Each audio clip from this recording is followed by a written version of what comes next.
आइए साथियों, दोस्तों, मित्रों, बहनों, आप सभी का जेके कंपटीशन सेंटर में हार्दिक स्वागत है। आज आपके लिए बहुत ही महत्वपूर्ण करंट अफेयर्स की क्वेश्चन आंसर सीरीज लेकर आए हैं, जो परीक्षा की दृष्टिकोण से अति उत्तम, अति महत्वपूर्ण, अति ही लाभदायक है। आइए देखते हैं। इन प्रश्नों से बहुत ही छात्रों को फायदा हुआ है, चाहे वो बीएड के छात्र हों, चाहे टीजीटी के छात्र हों। करंट अफेयर से काफी प्रश्न वहां से पूछे गए हैं। उसके साथ साथ और भी प्रश्न करंट अफेयर से पूछे गए हैं, क्योंकि मैं करंट अफेयर्स के साथ साथ विज्ञान, अर्थशास्त्र और आपकी संविधान, भूगोल, इतिहास सभी पर चर्चा करता हूं। आइए इस सीरीज को आगे बढ़ाते हैं। आज का पहला प्रश्न है कि 29 जून 2021 को भारत में गैर लाभकारी हॉस्पिटल मॉडल पर रिपोर्ट जारी की गई। नीति आयोग द्वारा नीति आयोग द्वारा की गई।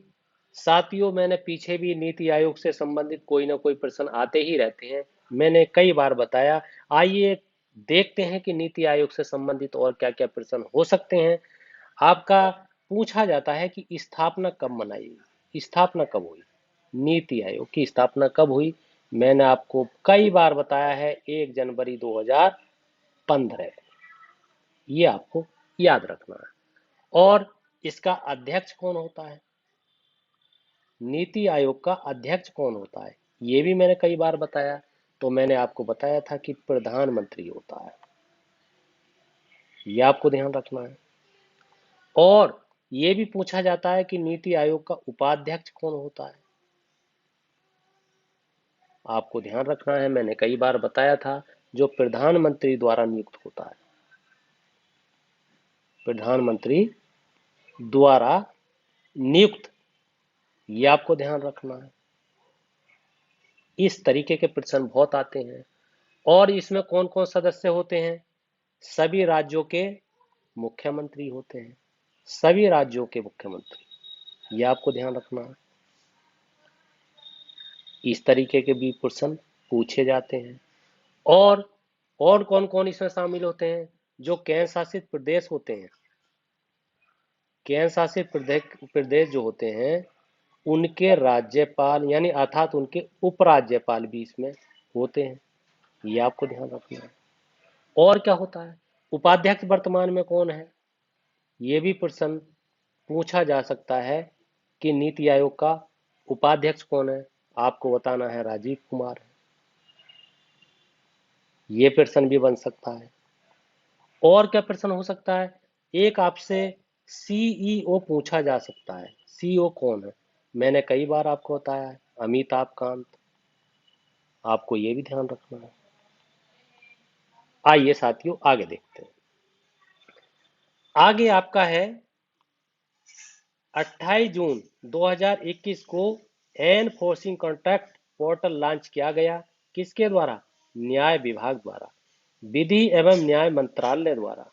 4 जून 2021 को आरबीआई द्वारा जारी मौद्रिक नीति में रेपो दर तथा रिवर्स दर को निर्धारित किया गया है। कितना?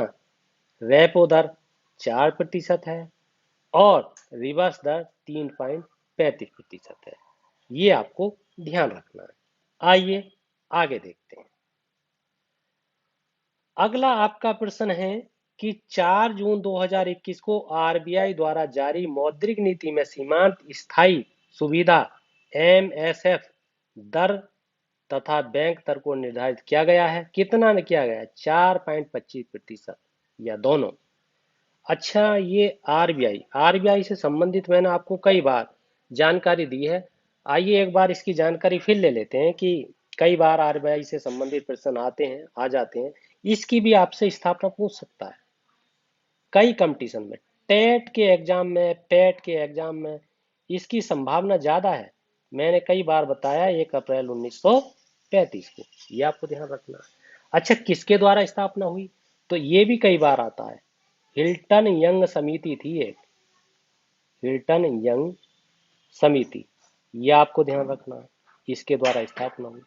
और क्या पूछ सकता है? आरबीआई का कार्य क्या है? आपसे पूछ सकता है तो नोट छापना। ये आपको बता देना है। और क्या पूछ सकता है? अच्छा, इसका नोट छापना है तो जो सिक्के ढाले जाते हैं वो कौन ढालता है? तो आपका उत्तर होगा वित्त मंत्रालय द्वारा। ये आपको बता देना है। और क्या क्या प्रश्न हो सकते हैं? इसका राष्ट्रीयकरण कब हुआ? तो आपको बता देना है 1 जनवरी 1949 को। ये आपको ध्यान रखना है। और क्या प्रश्न हो सकता है? आरबीआई के जो प्रथम गवर्नर थे, प्रथम, उनका नाम पूछा जा सकता है, कौन थे? आपको बता देना, एस डी देशमुख थे। ये आपको ध्यान रखना है। और क्या हो सकता है साथियों? आरबीआई का लेखा वर्ष पूछा जाता है कई बार कि लेखा वर्ष, लेखा वर्ष कब से कब तक है? ये कई बार पूछा जाता है, तो आपको बता देना 1 जुलाई। 1 जुलाई से होता है 30 जून तक, 30 जून तक। ये आपको ध्यान रखना है। और क्या पूछा जा सकता है? हाँ, मुख्यालय भी पूछा जाता है कई बार कि मुख्यालय कहाँ है? आपको बता देना मुंबई में है। ये आपको ध्यान रखना है। और भी वर्तमान में जो गवर्नर है वो कौन है? इस तरीके का प्रश्न पूछा जा सकता है कि वर्तमान में गवर्नर कौन है? आपको बता देना शक्तिकांत दास है। ये प्रश्न हो सकता है, शक्तिकांत दास। ये आपको ध्यान रखना है। और क्या हो सकता है? डिप्टी गवर्नर कौन है? तो आपको बता देना है एम के जैन है। इतने प्रकार के प्रश्न हो सकते हैं। अगर इस तरीके के प्रश्नों को आप डील कर लेते हैं, इस तरीके से कंप्लीट कर लेते हैं, इस तरीके से साथियों समझ लेते हैं, तो बहुत ही महत्वपूर्ण तरीके से आप हर एग्जाम में उत्तीर्ण होंगे। चाहे वो टेट का एग्जाम हो, पैट का एग्जाम हो, एसआई का एग्जाम हो, एसएससी जीडी का एग्जाम हो, यूपीपी का एग्जाम हो, यूपीएसआई का एग्जाम हो, एनटीपीसी का एग्जाम हो, यूपीपीसीएस का एग्जाम हो, यूपीएससी का एग्जाम हो। उत्तराखंड में अभी जो एसआई का पेपर हुआ है उसमें बहुत सारे प्रश्न जेके कंपटीशन सेंटर से पूछे गए हैं। बहुत ही लड़कों के बार बार फोन आ रहे हैं। आइए आगे देखते हैं। सॉरी, 4 जून 2021 को जारी मौद्रिक नीति में सीआरआर तथा एसएलआर को बनाए रखा गया। कितना? 4% और 18%। सीआरआर, सीआरआर जो है वो आपकी 4% है और आपकी एसएलआर 18% है। ये आपको ध्यान देना। आगे है भारत का पहला हरित म्यूनिसिपल बांड, बांड जारी करने वाला नगर निगम कौन सा है? गाजियाबाद। ये आपको ध्यान रखना है। आइए साथियों आगे देखते हैं। आगे आपका महत्वपूर्ण करंट अफेयर्स है।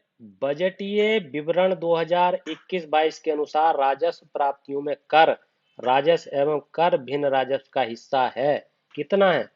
86.41% एवं 13.59%। कहने का तात्पर्य यह है कि जो कर है वो राजस्व प्राप्तियों में कर राजस्व कितना है? 86.41, और भिन्न राजस्व जो है वो 13.59% है। बजट 2021-22 में कुल कितना? इकाई, दहाई, सैकड़ा, हजार, 10,000, लाख, आपको ध्यान रखना है 3,69,898.88 रुपए की सब्सिडी प्रस्तावित है, जो सकल व्यय का है लगभग कितना? 10.62%। ये आपको ध्यान रखना है। वर्ष 2021-22 में कुल सब्सिडी अकेले खाद्य मद में व्यय अनुमानित है कितना? लगभग 65.65%। ये आपको ध्यान रखना है। इस तरीके के प्रश्न आपसे पूछे जा सकते हैं। और क्या है? मदबार सब्सिडी में खास सब्सिडी के बाद अधिकतम हिस्सेदारी वाली मद कौन सी है? यूरिया सब्सिडी 15.89% तथा पोषण आधारित सब्सिडी 5.61%। ये बजट के आधार पर प्रश्न है। और और क्या हो सकता है? सॉरी, आपको देखना है जो 2021-22 का बजट है वो कितने स्तंभों पर आधारित है। अगर ये पूछा जाए तो आपको 6 स्तंभ बताने हैं। 6 स्तंभों पर आधारित है। 6 स्तंभों पर, यह आपको ध्यान रखना है।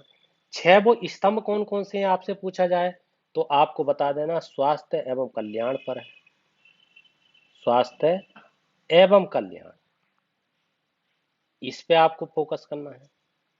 और क्या हो सकता है, आपकी जो पूंजी है, पूंजी अपसंरचना पर आधारित है, पूंजी अपसंरचना पर आधारित है, ये आपको ध्यान रखना है। समावेशी विकास पर आधारित है, ये आपको ध्यान रखना है। समावेशी विकास या आकांक्षी भारत भी कह सकते हैं, इस पर आधारित है। और क्या है, मानव पूंजी पर आधारित है, मानव पूंजी पर बजट आधारित है। और क्या है, अनुसंधान के विकास पर आधारित है, अर्थात खोजें करनी है, जितनी खोज कर सकते हैं ये इस पर आधारित है। और क्या है आपका, एक अधिकतम शासन पर आधारित है, अधिकतम और उत्तम शासन, इस पे आधारित बजट है। इतने पॉइंट ये आपको ध्यान रखने हैं। इस तरीके से आप अगर ध्यान रखेंगे तो आप जो है बहुत ही अच्छी तरीके से करंट अफेयर्स को कर देंगे। और एक पोषण अभियान भी चलाया गया है जिसे मिशन पोषण, इस बजट में मिशन पोषण 2 कहा गया है, मिशन पोषण 2, ये आपको ध्यान रखना है। आइए साथियों आगे देखते हैं। अगला आपका है केंद्रीय वित्त एवं कारपोरेट कार्य मंत्री निर्मला सीतारमण द्वारा नए दशक का पहला केंद्रीय बजट पेश किया गया कब, 1 फरवरी 2021 को। अगला है 1 फरवरी 2021 को पेश केंद्रीय बजट भारतीय बजट इतिहास का कौन सा पहला डिजिटल केंद्रीय बजट था, यह आपको ध्यान रखना है। वित्त मंत्री निर्मला सीतारमण द्वारा 1 फरवरी 2021 को वित्त वर्ष 2021-22 हेतु प्रस्तावित किया गया बजट का अनुमान कितना था, आपको ध्यान रखना है, इतना था। इकाई, दहाई, सैकड़ा, हजार, 10,000, लाख, 10 लाख, 34,83,236, ये आपको ध्यान रखना है।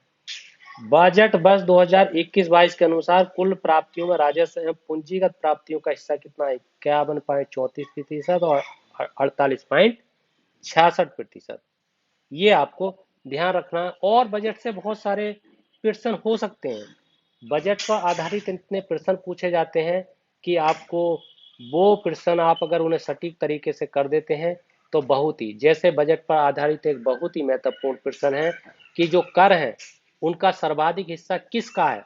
तो देखो ये कई बार आता है, जैसे एक वस्तु एवं सेवा कर है, वस्तु एवं सेवा कर ये सबसे अधिक है। उसके बाद में किसका स्थान आता है, उसके बाद में आयकर का स्थान आता है, आयकर का स्थान, ये आपको ध्यान देना है। उसके बाद में किसका स्थान आता है, निगम कर का स्थान आता है, सॉरी निगम कर का स्थान, ये आपको ध्यान रखना है, निगम कर। अच्छा, निगम कर के बाद में किसका स्थान आता है, केंद्रीय उत्पाद शुल्क, केंद्रीय उत्पाद शुल्क का स्थान आता है। उसके बाद में किसका आता है, सबसे बाद में आता है सीमा शुल्क का स्थान, ये आपको ध्यान रखना है, ये है। और आपको ध्यान रखना है कि जो सब्सिडी प्रस्तावित है या खाद मद में जो प्रस्तावित है वो मैंने आपको बताया, खाद में कितना है, 65.65% है, ये आपको ध्यान रखना, खाद पर इतना खर्च हुआ है। और आपकी जो खाद सब्सिडी है उसके बाद में किसका स्थान है, उसके बाद में है यूरिया सब्सिडी का स्थान,